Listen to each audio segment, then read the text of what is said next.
আর মনে হচ্ছে এটা নতুন অঙ্ক, একদম লিঙ্ক নেই আগেরটার সঙ্গে। যদি থাকে একদম পুরো ওই ছকে ফেলে দাও।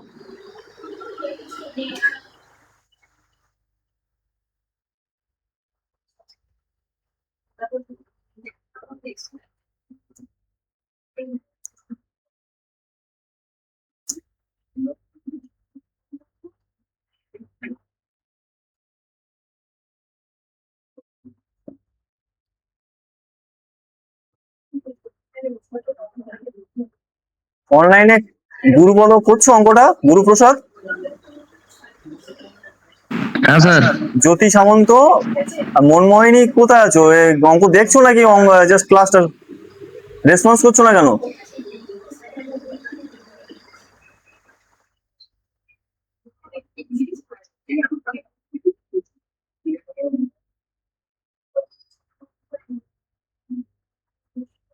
কেউ যদি কথা বলতে চাও এখানে, তাহলে মাইক্রোফোনটা অন করো। হ্যাঁ, মাইক্রোফোনের একটা সাইন আছে, দেখো মাইক্রোফোন অন করে কিছু বলতে পারো।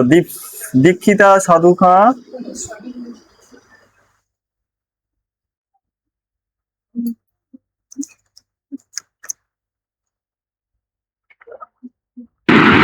স্যার এইটা উপরে যে রুলসটা রেখে ওইভাবেই করতে হবে, মাইনাস ইনটু ডিভাইডেড ওইভাবে। কে বললে? স্যার হ্যাঁ, কে বলছো? মানে নামটা উপরে কি? যেটা আগেরটা যেভাবে করলেন সেইভাবে কি এটা করতে হবে? তুমি উত্তর যেভাবে করতে পারো, অসুবিধা নেই। আমি মানে একটা ফরম্যাট তৈরি করেছি, সেই ফরম্যাটে ফেললে ভালো। তোমার যদি মনে হয় যে অন্য কোনো ভাবে করা যায়, সেটা করে দিতে পারো, অসুবিধা নেই। আনসার, এর আনসারটা আমার মনে নেই, দেখছি। ও সরি, এটা একটা সালের অঙ্ক, আমি দিতে ভুলে গেছি।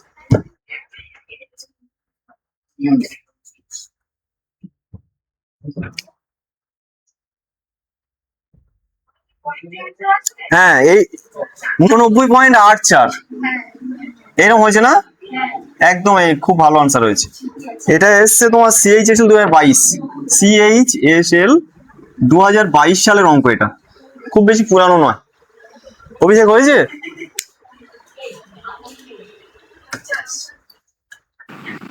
হ্যাঁ স্যার, 89.84 হবে। গুরু আনসার এসছে? হ্যাঁ হ্যাঁ হ্যাঁ। চলো ঠিক আছে, বাহ দারুণ। কি সমস্যা হচ্ছে দেখি। 29, দেখি না 29 ছিল কত? 29 জন ছাত্র আর 21। এই 29 আর 21 হবে তো। ছাত্ররা তো ছাত্রদের মানে ছাত্ররা একটা দিকে বসবে আর নাম্বার গুলো একদিকে বসবে, তাই তো করেছি। ছাত্র 29 21, ঠিক আছে। এই 91টা ওদিকে যাচ্ছে না, একদম এর নিচে বসবে। যেভাবে করছি ওইভাবে করবে। কোথায় করলে? আচ্ছা, এই তো ভালো করেছি। 2, তাহলে 2 ইন্টু 29, 2 ইন্টু 25 কোথায়? এটা 29। হ্যাঁ, 2 ইন্টু 29 58, 58 ভাগ 50, 58 ভাগ 50 ভাগ করতে হবে। এটাই বেরিয়েছে। এবার যোগ না বিয়োগ হবে তুমি বুঝতে পারছো না, তাই তো? হ্যাঁ, তাহলে ও তুমি বড়টা ধরেছো, তাহলে বিয়োগ কি করে করলে? এটা হয়েছে। এটা কি করে হবে? 4 হবে তো 6 এই তো দাও, এই তো 91.00 করে দাও না। আর 1.16 তো এই পয়েন্টটাকে সোজা সোজা রাখবে। হ্যাঁ, এই তো ঠিক করেছো, দারুণ হয়েছে। শুধু এখানে ভুলে গেছি। 4 হবে না? 4 হবে, বুঝতে পেরেছি। আচ্ছা, এদিকে যাওয়া যাবে। বাকি সব হচ্ছে। খাতা দেবে প্রবীণ? কি দেখি খাতা।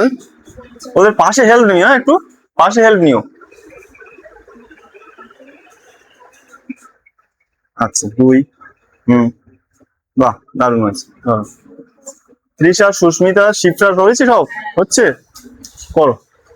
এই দেখো, এইভাবে দেখো। পায়েলের এখনো ঠিকঠাক কনসেপ্টটা তৈরি হয়নি, বুঝতে পারলাম। এই দেখো, এইদিকে দেখো। আমি কি লিখবো এদিকে? এদিকে কি আমি এই আগে কি ছিল মানে এই জন, এটা মনে করো জন। আমি এগুলো লিখছি না আর কি। এটা তো জন মানে ছাত্র ছাত্রী এরকম হবে। আর এটা কি নাম মাত্র বা বয়সের ওজন বা বয়স বা ওজন এরকম আছে। তাহলে জনের নিচে জন হবে 29 জনেই। দেখো এদিকে তাকাও, 29 জন আর 21 জন, এইটা এইভাবে হবে না। এই 29-এর নিচে এটা কি করে আসবে? এই 58 না কত কি লিখেছিলেন? ঠিক আছে, এটা হবে না। এর সঙ্গে এর সম্পর্ক, এর সঙ্গে আমি লিঙ্ক করতে যাচ্ছি না। তাহলে 29 জনের গড় কত? 89। এই দেখো শুধু এইগুলো মুছে দিয়ে লিখছি, দেখো 89। আর 21 জনের কত? 91। 91, এই তো। আর এখানে কি হবে? 21 আর 29 কত পায়েল বলো?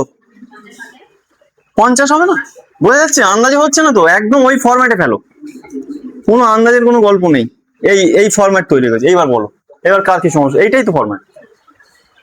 এবার তোমার যদি মনে হয় যে স্যার আমি তো ছোটটা ধরবো, ছোটটা তো উপরে আছে, তুমি নিচে নামিয়ে নাও না, তুমি এইটাকে 21 করে দাও না, কোনো অসুবিধা। ওরা অনেকে তো 29 ধরে করেছে, 29 মানে এই 91 ধরে করে, যখন সেটা আলাদা নিয়ম সে দেখিয়েছি। তাহলে এটা কত হবে? 21 জনটা কত হবে? 91। আর এই 28 জনটা কত হবে? এই 29 জনটা কত হবে? 89। এই তো গল্প। তুমি এটাকে নামিয়ে নাও না, কোনো অসুবিধা নেই, সেই একই ব্যাপার। এবার তুমি ধরো 89, বলেছিলাম ছোট ধরলে সুবিধা হবে, তাই 89 ধরো। আমার উত্তর কি হবে? 89 আর 91 এর মাঝখানে হবে, এটা মনে রাখবে। তাহলে মাঝখানে হবে মানে আমি কম ধরছি, মানে যেটা বেরোবে তার সঙ্গে এর সঙ্গে কি করতে হবে? যোগ করতে হবে। বোঝা যাচ্ছে এটা? এই দেখো মাইনাস হচ্ছে, মাইনাসটা কি? এই মাইনাস, এটা মাইনাস করে 10, 10 নয়, এটা আগের অঙ্ক। গুণটা কি? এটার সঙ্গে গুণ। আমি যেটা ধরছি, এই 98টাকে যদি এই 89টাকে যদি ধরি, এটা যেটা ডিফারেন্স হবে সেটা এর সঙ্গে গুণ হবে না। কেন? এটাকে তো ধরছি, তো যাকে ধরছি না কোনটা, এইটাকে ধরছি না, এর সঙ্গে গুণ হবে। তাহলে গুণ হলো ভাগ হবে কি? নিচে যেটা থাকবে তার সঙ্গে ভাগ। ভাগ করার পর যেটা যোগ বিয়োগ হবে তখনই একটুখানি রাখতে হবে, যে তোমাকে মনে রাখতে হবে যে আমি কম ধরেছি, আমার গড় বাড়বে, মানে কি এর সঙ্গে তখন যেটা বেরোবে যোগ করতে হবে। তাহলে দেখো 2 হলো।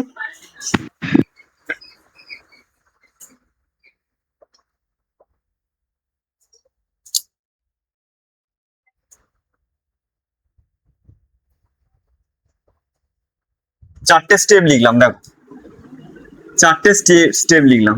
প্রথমে কি করতে হবে? বিয়োগ করতে হবে। বিয়োগটা কি করতে হবে? 91 মাইনাস 89, 2 হবে। তাহলে প্রথমে বিয়োগ হয়ে গেল, প্রথম স্টেপে বিয়োগ হয়ে গেল। এবার কি করতে হবে? গুণ করতে হবে। আমার 2, আমি একটা গড় হচ্ছে 2 কম ধরেছি, তাহলে 21টা গড় আছে, তাহলে 21 ইন্টু 2, 21 দোকানে 42। এটা হলো গুণের কাজটা হয়ে গেল। তাহলে প্রথমে বিয়োগ হলো, তারপর গুণ হলো, এবার কি হবে? ভাগ হবে। দেখো ভাগ। তাহলে 42টা মিষ্টি আমি কি করবো? 50 জনকে ভাগ করে দেবো। 42 ভাগ 50, এটা ভাগ করো। এইখানে দেখো 42 আর 50, 2 দিয়ে কাটো, 25, 2 দিয়ে কাটলে 21, পয়েন্ট খাইয়ে 0। আচ্ছা 7 দুগুণে 14, 9 দুগুণে 18, 19 20 না 8, 8 দুগুণে 16, 17 19 20, 8 হবে। 8 দুগুণে 16, 17 18 19 20, 1 0 পয়েন্ট আছে 0, এই হবে 0.84। তাহলে এটা করলে কত হবে? 10.84, এইটা হবে। এই স্টেপ বাই স্টেপ এরকম করে যাচ্ছি, এটা করবে। এবার কি করতে হবে? এইবারে এই যেটা বেরোলো, এবার এর সঙ্গে কি করতে হবে? আমি এইটা বলেছি আমি ছোট ধরেছি, তাহলে ছোট ধরলে কি হবে? আমার তো গড় হবে এর আর এর মাঝখানে, ছোট ধরলে হবে না, একে বাড়াতে হবে। তাহলে যেটা বেরোলো এর সঙ্গে যোগ করতে হবে। এই দেখো 89 ধরেছিলাম, 89 নিচে যেটা থাকবে সেটাকে আমি ধরবো। তুমি যদি এটাকে উপরে তোলো, কেউ 91 ধরেছে, রূপসা ধরেছে, একই ব্যাপার, তখন বিয়োগ করতে হবে, এটা যোগ করতে হচ্ছে। 89 এর সঙ্গে আমি এটা যোগ করবো, বললে উত্তর হবে এইটা 89.84। এই ঠিক আছে। এটা 2022-এ হায়ার সেকেন্ডারি লেভেলে এসেছিল।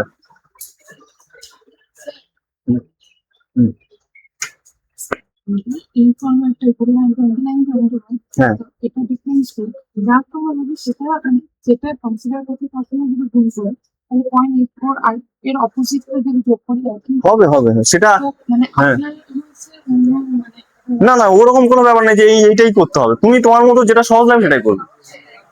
আমার মনে হয়েছে যে দেখো আমি তো এখানে অনেকে আছি, ঠিক আছে, তা আমি যেভাবে মানে আমি এটা যখন অঙ্কটা করাই আমি একটু ভাবি, একটু প্রিপারেশন নিই যে এটা বললে একটা আর্টসের স্টুডেন্ট কি বুঝবে, একটা সায়েন্সের স্টুডেন্ট কি বুঝবে, আমি ওইভাবে ভেবে একটা স্ট্যান্ডার্ড একটা ভাষা, স্ট্যান্ডার্ড একটা অঙ্ক সেইভাবে আমি তৈরি হয়ে আসি, যেটা বললে আমি তবে হয়তো আমি বলছি ও অন্য বুঝছে, তখন আমি সেটাও ওইভাবে বলার চেষ্টা করি। তুমি তোমার দিক দিয়ে করো, ঠিক আছে, মানে ওই নিয়ম তোমার যেটা সহজ লাগবে তুমি সেটা করো, এই নিয়ম নাও নিতে পারো।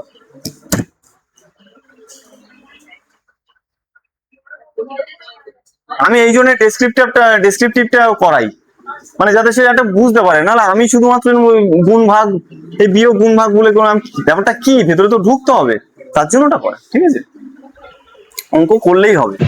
তবে হ্যাঁ, যদি মেনের অঙ্ক আসে, মেনের যে অঙ্কগুলো, তখন ডেসক্রিপটিভ গুলো একটু জানতে হবে, ঠিক আছে।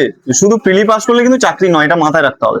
প্রিলি টিক মেরে দিলাম, অঙ্ক হয়ে গেল, বা কেউ হয়তো হেল্প করে দিল, ম্যানেজ হয় তো অনেক সময়। প্রাইমারিতে হয়েছিল কিন্তু একবার, 2014 সালের কথা বলছি, 13-14 সালের দিকে একটা প্রাইমারি হয়েছিল। পরপর যারা ফর্ম ফিল আপ করেছিল তারা পরপর বসেছিল, এবং তারা অনেকেই চাকরি করছে এখনো, ঠিক আছে। কিন্তু এমনি অন্য কোনো পরীক্ষা এগুলো হয় না, ওই প্রাইমারিতে একবার হয়েছিল। কে বুঝতে পারছো না এখনো বলো? আমি দিইনি আমাদের পাড়ায়, আমি দিইনি, আমি হ্যাঁ বলো। হ্যাঁ তাহলে ওটা হয়েছে। এগুলো একদমই ঠিক নয় আমার মনে হয়। হ্যাঁ ওইভাবে আমাদের পাড়ায় একসঙ্গে 5 জন প্রাইমারি স্কুলের চাকরি পেয়েছিল, তাদের মধ্যে একজন অঙ্কের মাস্টারমশাই ছিলেন, এবং অঙ্কের মাস্টারমশাই সে কি প্রাইমারি করবে? হাই স্কুলের মাস্টারমশাই প্রাইমারি তো করবে না, কিন্তু কেন বসছে? কারণ অনেকে আছে, বন্ধু বান্ধব আছে, সেভাবে বসছিল, এবং তাদের সঙ্গে যারা অ্যাসোসিয়েট ছিল সবাই চাকরি পেয়েছে, সবাই চাকরি পেয়েছে। মাস্টার, দিদিমণি বা টিচার হওয়ার খুব ভালো, মানে অন্যান্য ঝামেলাটা নেই, এই জন্য সবাই ওটা হতে চায়। কিছু টাকা পয়সা দিয়েও সবাই ঢুকতে চায়, যেন কোনো ঝামেলা নেই। আর এমনি এইসব অ্যাডমিনিস্ট্রেটিভ চাকরিগুলো, আজকে আমি এখানে আছি, এখানে পড়াতে পারছি, কালকে যদি কোচবিহারে পাঠিয়ে দেয়, আমি কি আসতে পারবো এখানে? পাঠিয়ে দেয় তো, দেবে, আজকে না হয় কাল দেবে, কোচবিহার না পুরুলিয়ায় দেবে। আর যারা পুলিশে আছে জানো তো, সবাই পুলিশের কোনো পোস্টিং এর কোনো একদম ঠিক ঠিকানা নেই। আজকে দার্জিলিং তো কালকে সাগর, হ্যাঁ কলকাতায় আছে, মানে আমাদের জেলায় নেই। আর হচ্ছে কালকের পুরুলিয়া, তো পরের দিন মালদা, মুর্শিদাবাদ, মানে একদম কোনো না। আমাদের কয়েক বছর ছিলাম পুলিশে, ফ্রিজ ছিল, ফ্রিজ একটা টিভি ছিল, 2.5 বছর মতো ছিলাম পুলিশে থানায়। তো 2.5 বছরে 3টে থানা আমাকে ঘুরিয়েছে, 3টে থানা, খুব রাতারাতি পোস্টিং। আর রাতারাতি পোস্টিং মানে কি, সেই যেতেই হবে, কোনো ব্যাপার না, কারোর কোনো কিছু নেই, একদম সঙ্গে সঙ্গে যা হয় না ওখানে হইয়ে ছাড়বে, এরকম একটা ব্যাপার। মানে পুলিশের কেউ ভুগলে বুঝতে পারবে। 2020 সালে তখন মনে হয় সর্বপ্রথম কি ওই টাকাটা দেওয়া হচ্ছিল না ক্লাবে দুর্গাপুজোর সময়, 20 সালে মনে হয় যত সময় প্রথম আমি থানায়, তখন বসিরহাট থানায় কি করলো, রাতারাতি সারা রাত যে কাজ হচ্ছে, সারা রাত রাতারাতি বললো কি, যে তখন বিডিওতে টাকা দিত না, তখন থানায় টাকা দিত। এখনো থানা থেকেই টাকাটা ডিস্ট্রিবিউট হয়, চেক তুলে দেওয়া হতো। তখন বললো যে সিভিক তো প্রত্যেক পাড়ায় সিভিক আছে, আর ভিপি আছে, মানে ওই ভিলেজ পুলিশ আছে, ওদেরকে ডেকে সঙ্গে সঙ্গে কে কোথায় কোথায় ঠাকুর উঠছে একদম ফোনের সঙ্গে সঙ্গে খবর, সঙ্গে সঙ্গে করে আজকে রাতের মধ্যেই করতে হবে বলে তাদের ডেকে ডেকে, মানে পুলিশের ঝামেলা হয়ে গেছিল তখন। মানে এত চাপ হয়ে যায় না ওই প্রোগ্রাম গুলো, গভর্নমেন্ট তো বলে দিল যে হ্যাঁ ওদের টাকা দেওয়া হবে, তারপর যে ওদের কর্মচারীদের, বিডিও আর ওই থানার লোকেদের যে কি খাটুনি আছে না, এটা কল্পনার অতীত। ওই কিসে এক্সট্রা, হ্যাঁ পুলিশে দেয়, পুলিশে শনি রবিবারের কোনো ছুটি নেই, তার জন্য 2 মাসের এক্সট্রা স্যালারি দেয়। পুলিশের 14 মাসের স্যালারি দেয়, কিন্তু তখন ওইসব মাথায় থাকে না, কেউ চাইবে যে আমি রাতের ঘুম করে আমি কিছু টাকা দিয়ে আমি রাতের ঘুম আমি বিসর্জন দেবো। তো এইবার কি হয়, সঙ্গে সঙ্গে ওইভাবে দেওয়া হলো, দিয়ে যে পরের দিন তোমার ছুটি তা কিন্তু নয়, পরের দিন আবার কোথায় ডিউটি, কোনো প্যাট্রোলিং করতে হচ্ছে, কাউকে আসামি ধরে কোর্টে নিয়ে যেতে হচ্ছে। এই জন্য সবাই টিচার বা দিদিমণি হওয়ার জন্য ঝোঁকে, আর ওই দুর্নীতিটা ওই জন্য বেশি হয়। সবাই চাই ট্রান্সফার নেই, ট্রান্সফার তো প্রায় নেই, কেউ গভর্নমেন্টের বিরুদ্ধে কোনো মুখ খুললে তখন তাকে ট্রান্সফার করে, নাহলে তো প্রায় তোমাকে একই জায়গায় বসিয়ে দেয়। হ্যাঁ নন, ওরা কি বলা হয় যে আধা গভর্নমেন্ট এরকম বলা হয়, এখন শুনছি যে ওটাকে গভর্নমেন্ট করে নেবে। হ্যাঁ, তবে আমার মনে হয় যে সবারই ট্রান্সফার হওয়া উচিত, কারোর সঙ্গে এ না করেই বলছি। মানে একটা লোক চাকরি করছে, আর একটা বাড়িতে দুই ভাই যদি বলে, একটা লোক বিডিও চাকরি করে আর একটা লোক টিচার, সেই ভাইটা কি করছে, একবার পুরুলিয়া, একবার কোচবিহার, একবার মালদা, একবার বীরভূম, তার নাকানি চুমানি খেয়ে। আর একজন কি করছে, সে বাড়ির কাছে, সে দিব্যি 11টা বাজে ঠিক 2 মিনিট আগে হেঁটে হেঁটে যাচ্ছে, বা একটা স্কুটি নিয়ে যাচ্ছে কোনো জায়গায় 5 কিলোমিটার দূরে। এই হচ্ছে ব্যাপার। কি বলছিলাম তাহলে? হ্যাঁ,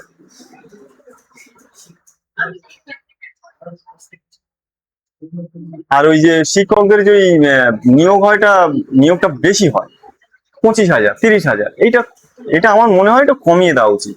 কমিয়ে দেওয়া উচিত, কি হয়, এতে যোগ্য ছেলেমেয়েরা চাকরি পায়। মানে আমি যদি 1 বছরে 50,000 নিয়োগ করি, সেটা না করে যদি আমি 5 বছরে 50,000 নিয়োগ করি, তাহলে কি হবে, আমার যে যারা যোগ্য ক্যান্ডিডেট না, তারা চান্স পায়। মানে 1 বছর কে কোথা থেকে কার লবি ধরে কোনে ঢুকে যাচ্ছে, ঢুকে গিয়ে পরে একদম রেগুলার নিয়োগ হচ্ছে না। আর বিশেষ করে মহিলাদের কথা বলছি, মেয়েরা, আমি অনেককে মানে দেখেছি, ভালো মানে প্রচুর নাম্বার আছে, কলেজে পড়েছে, ভালো নাম্বার আছে, তারা বিএড করে কিন্তু বসে আছে, তারা বিএড করে বসে আছে। যখন চালু হবে, চালু নেই বলে তাদের সেই সব জিনিস ভুলে যাচ্ছে। যে যতই ব্রিলিয়ান্ট স্টুডেন্ট হোক না কেন, অনুশীলন না থাকলে সবাই সব ভুলে যাবে। অনুশীলন দরকার। তুমি এমএসসির পরে বিএড করবে? হ্যাঁ, তোমার যদি, আমার মনে হয় তুমি এমএসসি না করে তুমি বিএডটা করে নিতে পারতে, এসএসসিটার জন্য। আজ না হোক কাল তো খুলবে এসএসসি।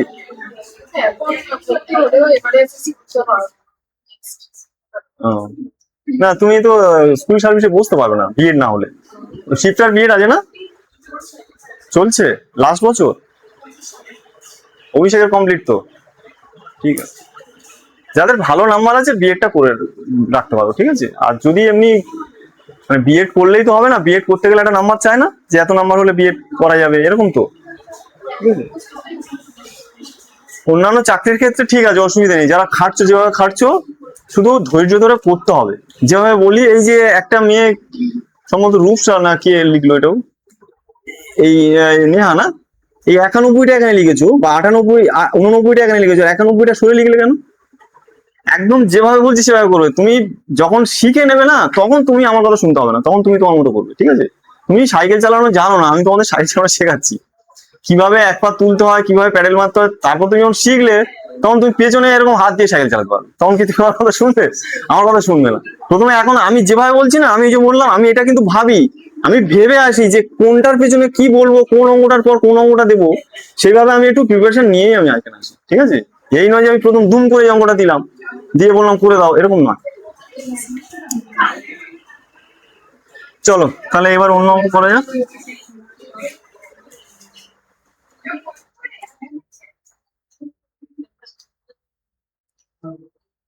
এই দেখো, এই অঙ্কটা অনেকবার পরীক্ষায় এসছে, দেখো।